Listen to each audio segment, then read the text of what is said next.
Welcome back to Hold That Thought.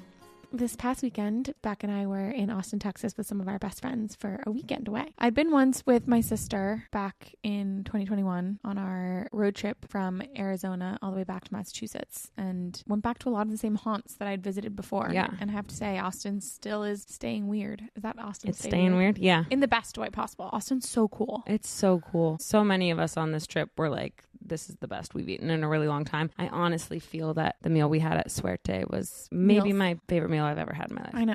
Every single vegetable I put in my mouth had layers of umami flavor that I didn't know possible to come out of a vegetable. Yeah.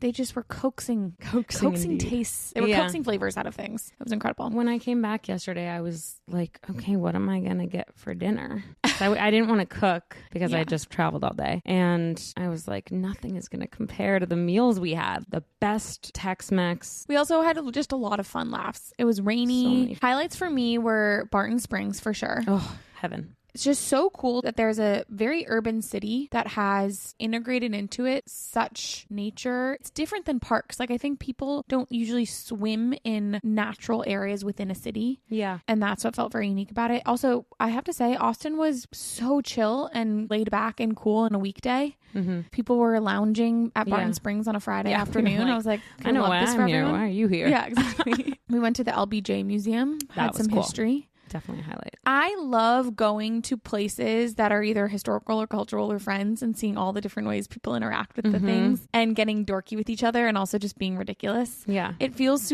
it's fun to be in a shared experience. It's like parallel play with your best friends. Totally. It's really fun. It was kind of interesting to hear one of us would be like, wait, what year did the Vietnam War end? And someone else would pipe up with the date. And like, it's just goofy to hear what we've retained individually from school. And what people are taking away from the exhibits that we are seeing. I also think it's sweet to be earnest with those friends too, because we're always joking around. Right. And it is fun to be in situations that feel adulty and earnest, but still being the humor. Mm-hmm. We always say it, but no duds.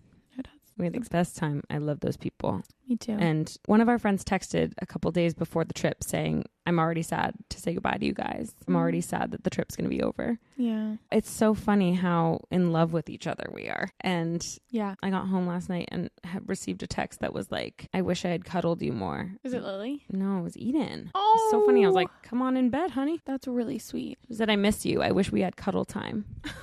So sweet. Really sweet.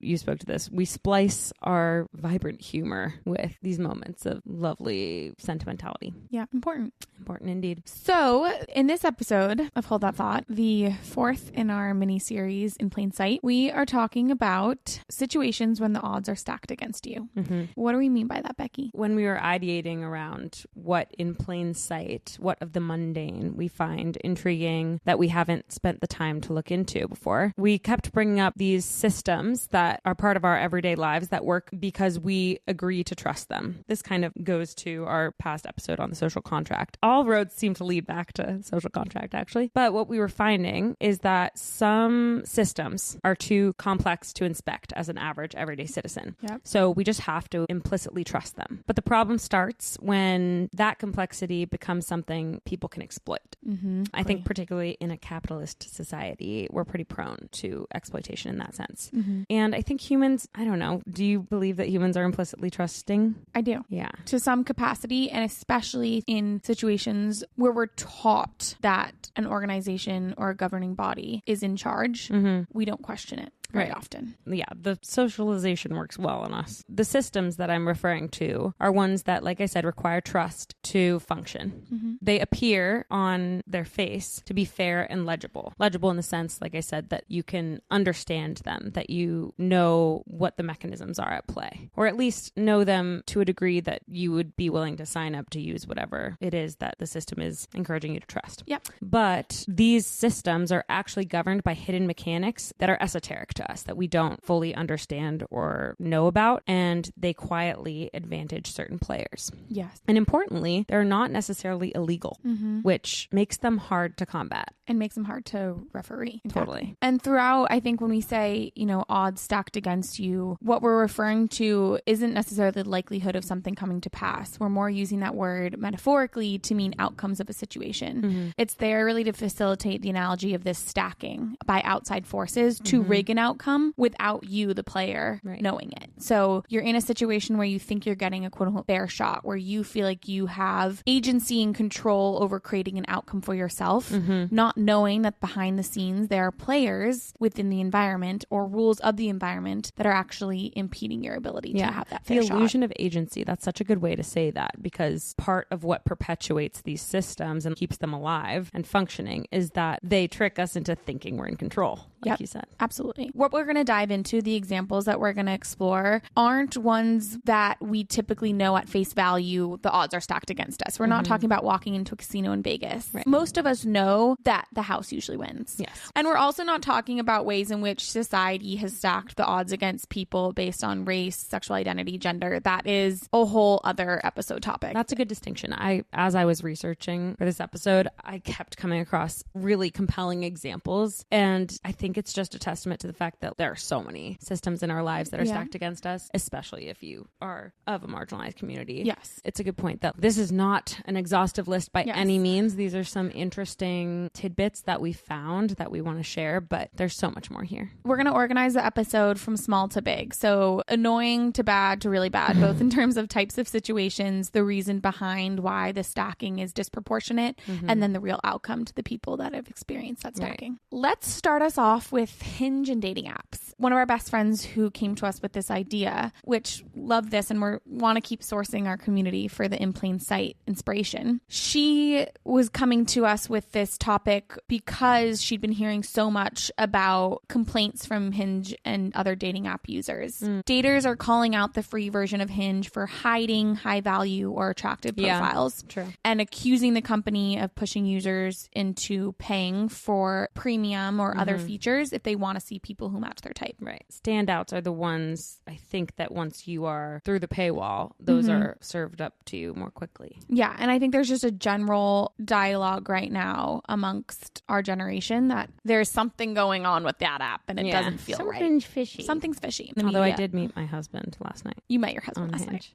Okay, well, you just loved his humor? I thought he was so funny. I think after our conversation this week with our friends, reflecting on my most recent breakup and what was lacking in that dynamic, to me, he kind of, in his responses at least, epitomized some of the more humble qualities that I'm looking for in a mate. And not taking himself too seriously. Right. And I love that he said, I'm looking for a wife, LOL. Wait, what did he say?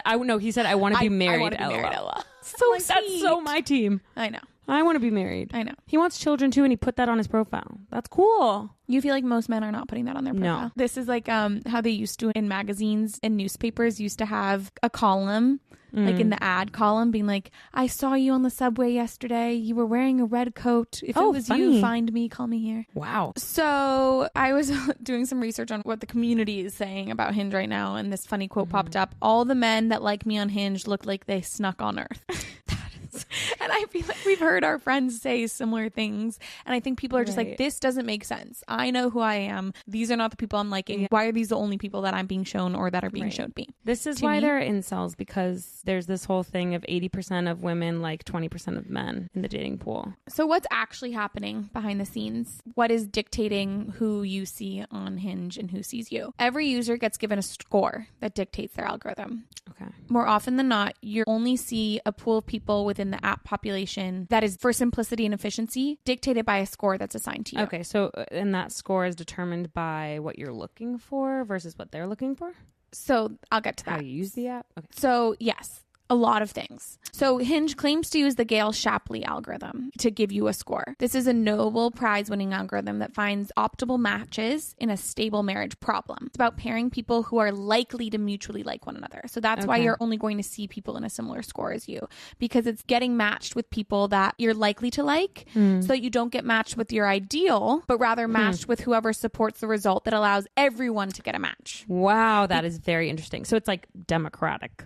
Basically, like, not everyone's going to get their first choice, because if everyone tried to get their first choice, not everyone would be happy. Exactly. Wait, who's Gale? He was a mathematician. Gale's a man? Gale and Shapley are both men, I believe. Oh, and okay, so it's math meets psychology. Yeah. And I would say that this is why they're assigning scores, and this is why they are using this algorithm. This algorithm is used into other examples of daily life. For example, if you're a student and you're ranking your potential advisors, and each advisor is ranking students that they want to advise, they want to make sure that there are no student advisor pairs who are not well matched. It's literally like match for medical school. Similar. So Hinge is combining this formula with AI and machine learning to pair people with partners that they're most likely to prefer.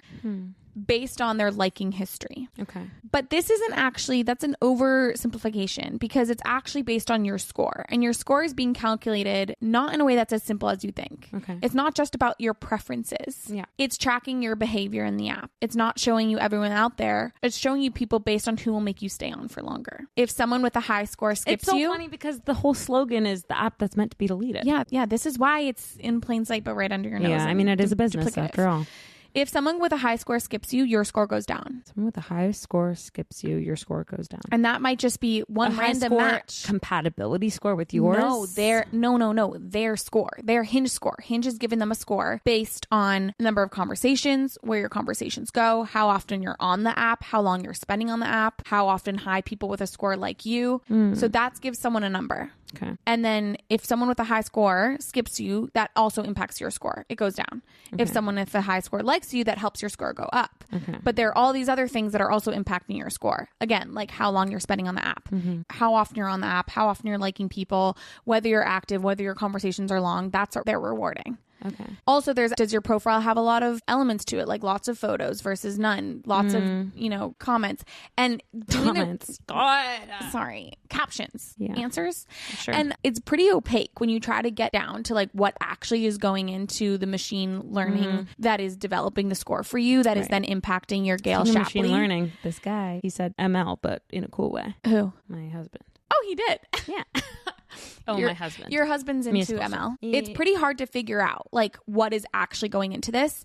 The CEO of the app was like, we have absolutely no preferential treatment of scoring on attractiveness giving to people using premium or ultra premium accounts. But the fact of the matter is like there is a ranking system going on based on a range of inputs that is not made abundantly clear or transparent to the users that is impacting their proverbial odds of finding a suitable match that they'd actually like on Hinge. The CEO just said that there is no preferential treatment given to scoring or attractiveness, but people are experiencing it very differently. The byproduct is that. Yes.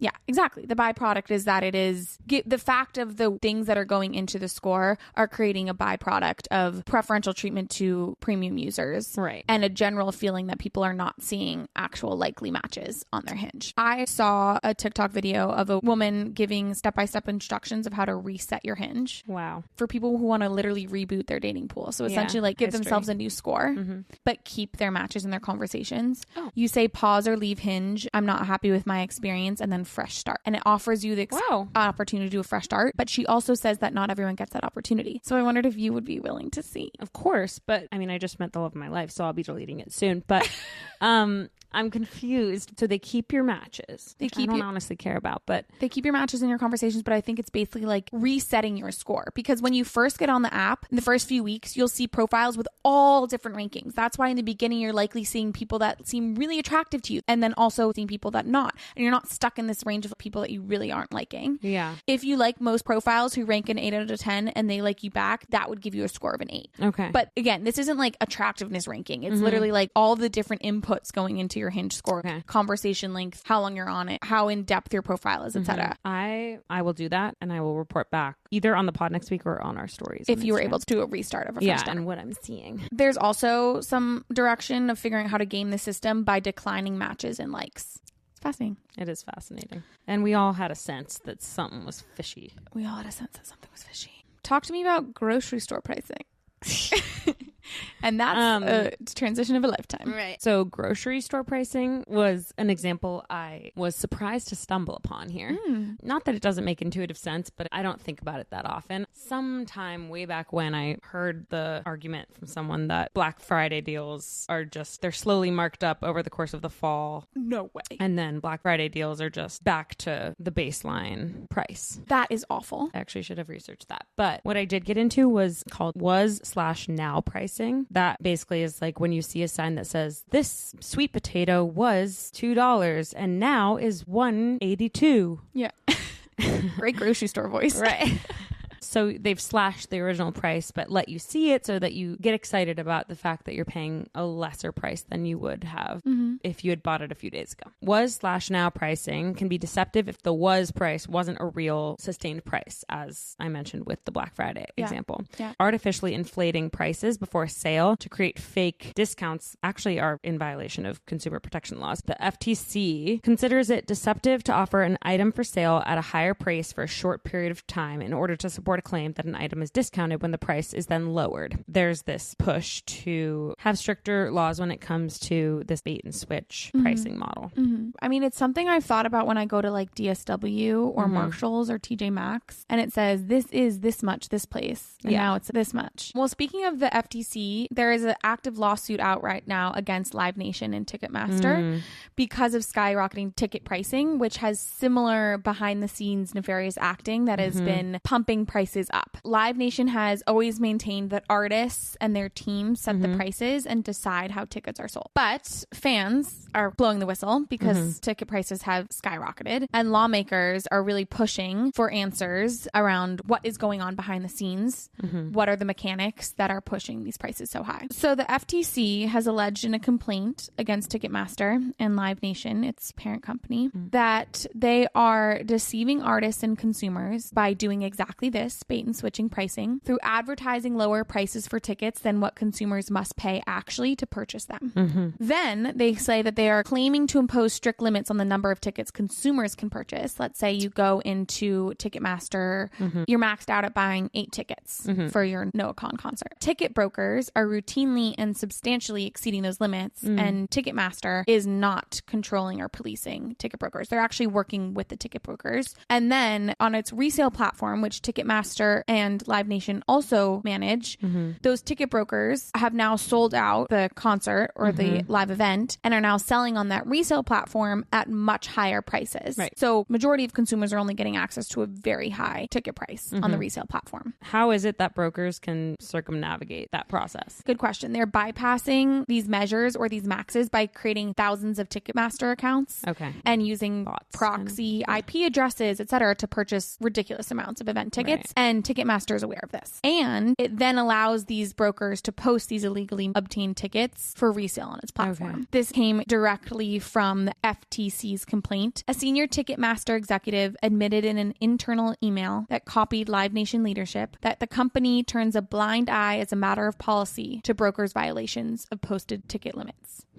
An internal review showed that just 5 brokers controlled 6,345 Ticketmaster accounts. Wow. And possessed 246,407 concert tickets to only about 2,500 events. So they are buying 10,000 concert tickets per event on average.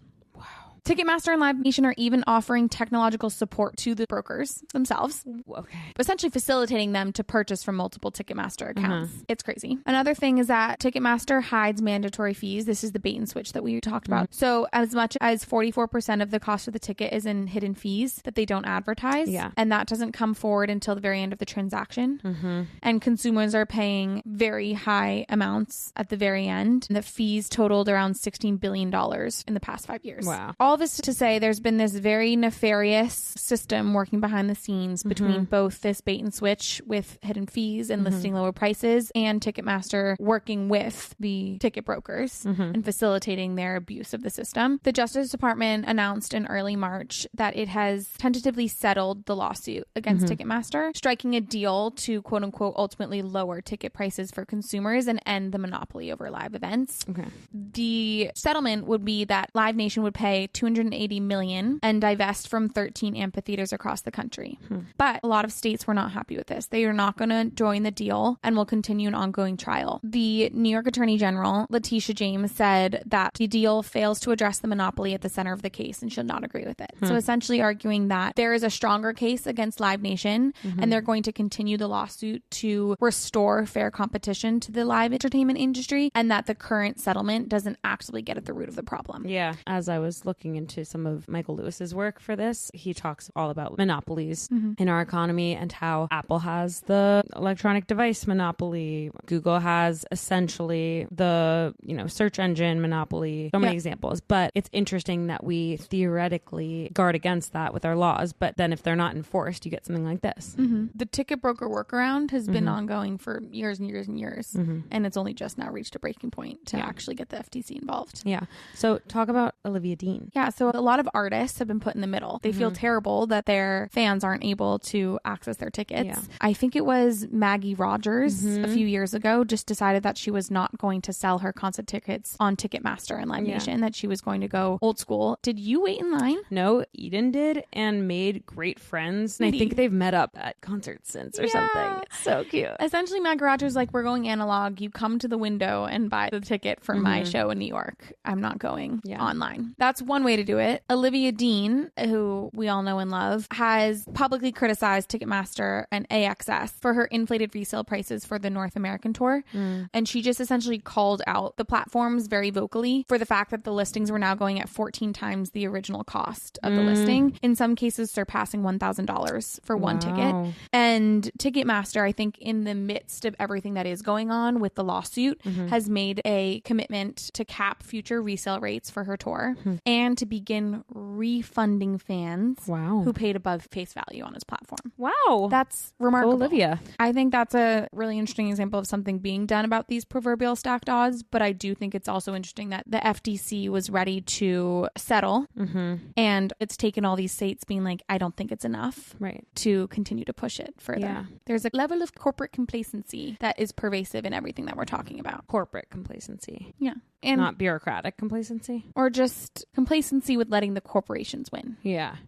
Agreed. Well, this all ties into a little bit of the sports betting work that you did research on. Yeah. As you probably know from previous episodes, we've brought up the great thinker and author Michael Lewis a number of times. He's a nonfiction writer, and a lot of his work has to do with the intersection of economics and sociology, behavioral economics. Yeah. And he has this podcast that my dad and I love called Against the Rules. And in an episode called The Magic Shoebox, he talks about this archetype of the referee. The podcast is organized, at least in the first few seasons, by different archetypes. So there's, and it all relates to sporting events, the fan, the coach, the referee. It's such an amazing series. And the third season is built around the referee archetype.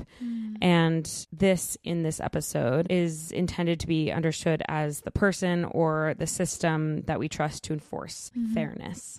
He actually misuses fair, in my opinion, as you'll know if as the daughter of Eric Havian. You can listen back to our episode on justice and fairness and rule following to understand why I feel that way. Okay, so here's the context. Sports betting is now legal in 38 states and DC. Gone from being a few $billion industry to over $100 billion industry. Oh my God. The culture has really flipped from taboo to entertainment. Sports betting used to be this thing that was a seedy hobby that, your good for nothing husband was doing in the early hours of the morning. And now it's ubiquitous. I mean, we can't in California because it's illegal, but it's legal in 38 states and DC. And I'm pretty sure people in California are still figuring out ways to do it. I'm sure. Yeah. I looked at this interview with Michael Lewis from NPR, and he says, it's as if prohibition ended, but the alcohol companies have really good data on everyone who might possibly want to drink too much and are able to sort of get bottles of whiskey under everybody's nose. This data he's referring to, the really good data on everyone who might possibly want to drink too much. The equivalent of that here is data on who is impulsive with their spending or who can be hooked into advertising. These are just examples off the top of the dome, but these advertisers and this addictive pastime are being waved around in this way that makes it no longer taboo. It's entertainment. It's the same as having Candy Crush on your phone. Yeah.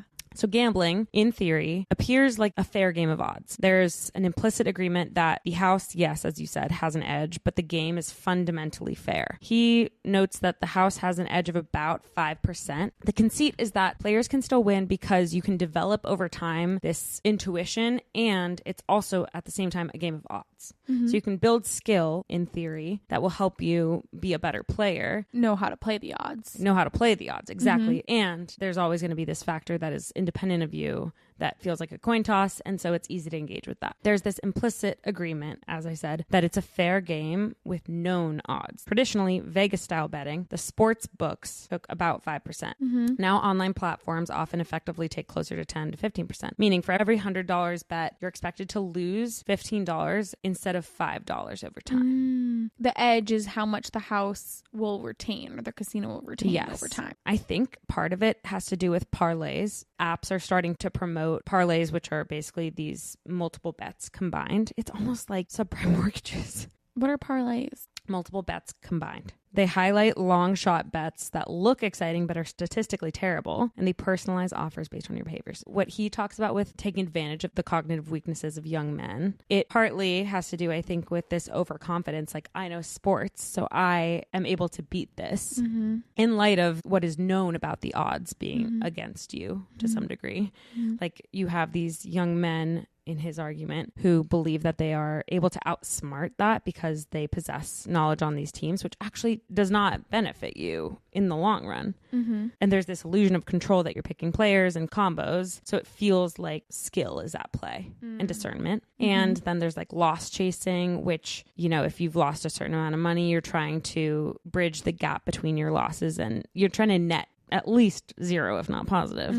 Then obviously there's the reward loops of the constant notifications, the small wins, the near misses. It's all this very intoxicating cycle. But as Michael Lewis goes on to demonstrate in his episode, casinos and sportsbooks don't just rely on odds. They actively track players, identify winners, and restrict or ban people who win too much. This series, everyone needs to go listen. The third season of Against the Rules is so compelling. I'm also going to talk about one of the episodes. Oh, professional sports bettors, people who figured out how to consistently win at sports betting, they were banned from the sports betting apps. These are professional sports bettors whose entire incomes are based on sports betting. As I was kind of talking about at the top of the episode, there's trust in the systems because sometimes they're so complicated that you're like, I'm never going to actually know all the intricacies of this, but it's an institution that has been upheld over time, so it must be trustworthy, at least most of the time. So the system presents itself as this open and merit-based opportunity.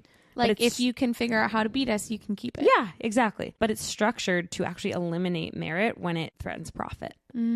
So you think when you're entering a casino or when you're sports betting online that it's a fair game with these known odds. You know that the house always wins, but there's both arrogance at play, I think he's arguing, and systematic factors that limit your ability to play if you're too good. The system is also going to reward you if it's getting more money off of you. Reward you in the way of like feed you more addictive elements, make you play again if you're bad at sports betting. DraftKings is sending you more notifications and giving you more offers to more exclusive bets. That's fascinating. And he makes the point that it's an addictive behavior on an addictive platform on an addictive device. Wow. Yeah, that's terrifying. Checkmate.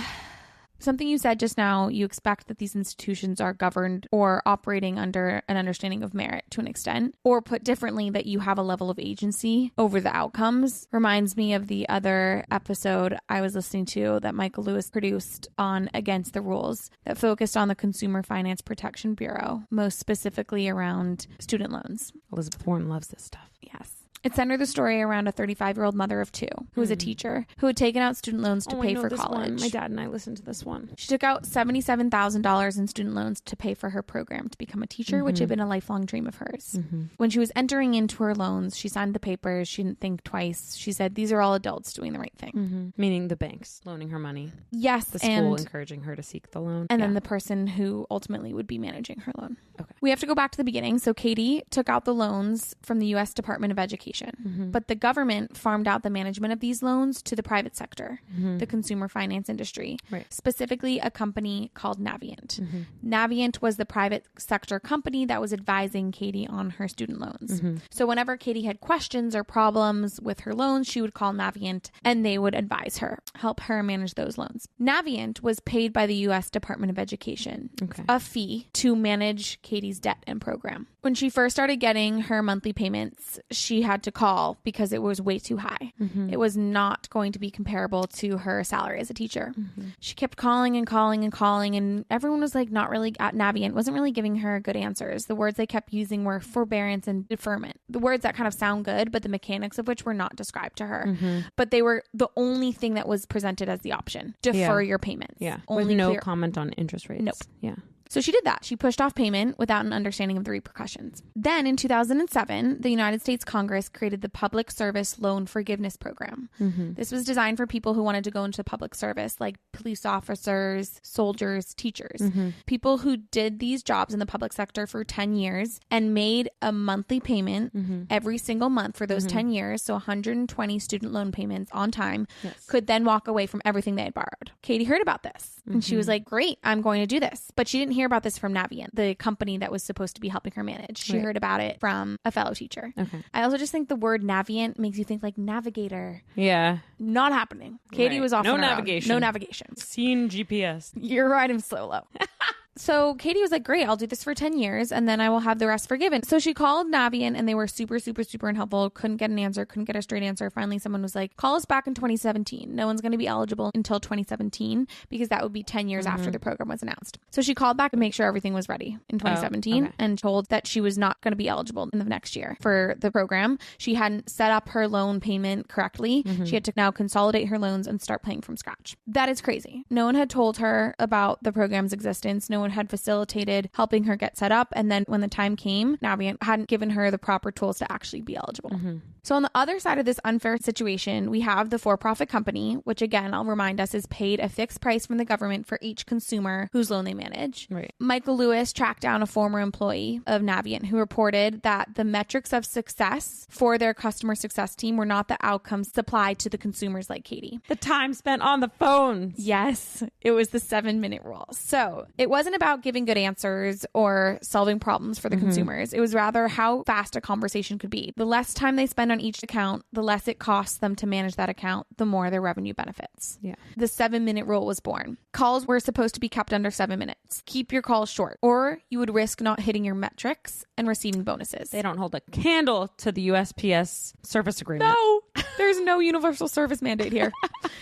For people who were working these call jobs, the town headquarters was extremely economically depressed. So hitting your bonus of $100 at the end of the pay cycle for keeping all your calls under 7 minutes was extremely important. It was the difference between food on the table and paying rent versus not. Employees were constantly being pushed to stay in standard. And if you were out of standard, you were constantly being notified that you were not going to hit your targets and not receive your bonuses. It's all trickle down. So trickle down. Of course, for people calling with questions around how to enroll in the public service loan program, that was going to be way longer than a 7-minute conversation. So they just didn't give them any answers. They told them to defer their payments. They said call back in 10 years and that was it. Navient is being paid by customer. It doesn't incentivize them to want to help someone be relieved of loans. It's one head. Exactly. So at the end of the day, all of the incentives, both in terms of total number of customers and cost per customer, are completely misaligned with what their job was, which was to help manage and navigate a consumer's loan program. Again, I'm going to say that this is not the fault of the customer service reps who were being told to do this. I'm glad that Michael Lewis and you included context because all of it is relevant. It's such a web. And those people were just as desperate to figure out how to sustain their life as someone who was calling desperate to have a loan relief. But the person who was setting these unfair odds was Navient themselves. And I'll just leave it here that the CEO of Navient makes $6 million a year. This is as insidious, I feel, as Big Pharma. Like the opioid crisis, Purdue knew what they were doing with the incentives they offered their salespeople. It all comes back to incentive. Yeah, and misaligned incentives can do some really dangerous things and facilitate a stacking of the odds when there's a deep inequity in power across the two parties involved. So the key takeaway here was that Navient was never going to help Katie enroll in the forgiveness program. And she thought that they were the adults in the room following this unwritten code of conduct that gave her agency and a fair shot within the system, but that was never the case. Of the 30,000 civil servants, including teachers, who applied to Navient to participate in the public service loan forgiveness program, only 98 were actually enrolled. By the way, that's not even including people like Katie who wanted to enroll and apply and just weren't given the tools to apply. I'm pretty sure Michael Lewis set up a GoFundMe for her. Lewis launched a GoFundMe campaign that successfully raised $45,900 from 582 donors to wipe out her student loan debt. You're kidding. That's incredible. That's amazing. 7 years ago. Michael Lewis. Sweet man. Katie responded, words will not nearly express to you how I'm feeling in this moment. I want to thank each and every one of you. Your messages of kindness and empathy have impacted me and my family on so many levels. I thought this day would never come. We are so hopeful for what the future holds. This all alludes to the fact that for so long, the consumer finance industry was not policed, and there was no one protecting individuals from nefarious actors within the consumer finance space who were taking advantage and stacking the odds in a way that was having dire outcomes. And so Elizabeth Warren wanted to create a government agency to referee all of this. When the 2008 crash happened, which had roots in the consumer finance industry, the repercussion made the government believe it was really needed. And so in July 2011, the Consumer Financial Protection Bureau was created. It says its mission is to stand up for consumers and make sure they are treated fairly in the financial marketplace. There's a lot going on in the CFPB right now. It was one of the first critical targets of DOJ. Under the second Trump administration. They ordered to shut it down. An article from the Brennan Center for Justice, which is a widely cited nonpartisan law and policy institute based out of NYU Law School, wrote an article around who would benefit. Conservatives have long argued that it wields too much power since its founding. But if we think about who would actually benefit from shutting this down, it would be big business. So, for example, Elon Musk's electric car company Tesla has a financing arm. It gives car loans to buyers. CFBP has been looking into hundreds and hundreds of complaints against this financing arm about its debt collection and loan practices. And all of those investigations would be stopped and have been paused since the Trump administration ordered all of the supervisory activities to stop. A federal judge has been ruling that it must remain funded. The current director has asked for additional funding to comply with that court order, but Vought's attempt to close the agency is still ongoing. So it's really a wait and see sort of thing. About where this is going to land. Since its creation, the CFBP has returned more than $21 billion back to working class people. I had to take a deep breath while hearing that because there's so much crumbling. I know. So many institutions, so many good people in these federal institutions too, who have been lifelong civil servants. Totally. Michael Lewis wrote an amazing book called Who is Government? That is about highlighting a lot of the work of people who are lifetime civil servants, specifically in the federal government. These are really, really dedicated people who excel in their fields, and we are losing them. Yeah, because they refuse to work in the situations that they're being implemented. Or they're being ousted. Yeah. I can't believe how much we're referencing Michael Lewis in this episode, but I am going to reference his book Flash Boys, which tells the story of Brad Katsuyama, a stock trader, and his colleague Ronan. Brad was working inside the U.S. stock market, executing trades for big institutional investors. To just give an overarching intro to this, the assumption about this system, the stock market, is that it's a neutral, rule-governed system. Prices reflect supply and demand. Trades happen more or less as you see them. There's a baseline of trust. When I click buy on a stock, I'm participating in a fair marketplace. That's what we assume. Brad, he was executing these trades for big institutional investors. Every time Brad tried to buy a stock, the price moved against him instantly. The price would jump right before the order was completed. What we believe to be this neutral, rule-governed system of the stock exchange actually has the following mechanisms at play. Exchanges are in different physical locations. It's not one centralized hub. I think it's like 12 physical exchange locations that hold the data. That matters. It seems like it doesn't, but it does. Okay. When you click buy for a stock, orders travel at slightly different speeds. That also will matter. So when you hit click buy, it takes a different amount of time to get to one of those 12 hubs than it does Cindy in Wisconsin. High frequency traders exploit those tiny differences, and that will come into play here. So the sequence of events is that Brad would send a large order in. It hits one exchange first. High frequency traders then detect it. They're like, oh, Brad just sent in this big order. They race ahead to the other exchanges and buy the stock first. Then they will sell it back to Brad in that millisecond. At a higher price. At a higher price. Milliseconds, I should say. So Brad isn't just trading in a market. He's being front run by a system that is designed to react faster than he can even perceive it. Jeez. This was interesting to me because I viewed the stock market as this single unified place, but actually it's this fragmented speed-based ecosystem where whoever is fastest wins, or whoever has the most high-speed technology, like the best fiber, wins. Also, like a lot of these high-frequency traders are in New Jersey, which makes sense because the New York Stock Exchange is close to that. But it's crazy that should be legal. Brokers are legally required. The brokers are the middlemen. When you send in your stock, they broker the deal, the transaction, and then send it to the stock exchange. But when they do that, they're skimming a little off the top. It's like a parasitic relationship that is required legally in order to trade on the stock exchange. And because of the high frequency techniques, they're now able to skim or make a profit off that deal. The stock exchanges make more money selling high-speed data and technology than they do matching buyers and sellers. Brad says winners and losers are no longer determined solely based on who understands a company better and fundamentals. It's now based on how long my cable is and do I use microwave versus fiber optic cable. So Michael Lewis basically ties all this into a bow saying the ref got bought. Here's an analogy that they provide that I think will illustrate it. It's like letting Uber run the subway and being surprised the subway sucks. Or like having Barnes & Noble run the library and then being surprised that there aren't that many books. Interesting. Yeah. Yeah. Like, again, incentives. Brad, who was making hella bank, left his job. He was so frustrated after he observed this and started his own fair stock exchange. Because all of this, like the skimming off the top of every transaction, totaled billions of dollars every year. Yeah. To your point, it's going through the legal systems, but something is facilitating this behind the scenes shift at a nano speed that's impacting pricing in a way we wouldn't understand. To tie this part up, the stock exchange is one example of a system that is predicated on trust. It requires our trust to function. We're implicitly trusting the institution. We assume that it is fair and also legible in the sense that it is understood to us and not nefarious or bad. And it turns out that they are governed by these hidden mechanics. We assume that that is the case, but we don't jump to the conclusion that those are working against us when we're participating. Yeah. And those mechanics then quietly favor certain players. Yes. So well said. All right, our brains are hurting. This is a rhetoric major coming to you live. We crunched some numbers in this episode. Some serious numbers. Good to know it's all right there.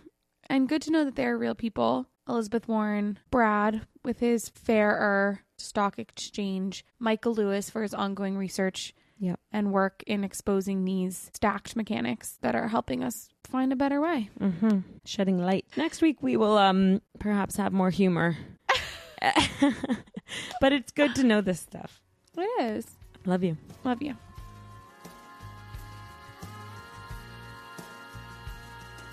Thank you, Phoebe Fry, for this episode's music. And thank you, Emily Kiernan, for the beautiful cover art.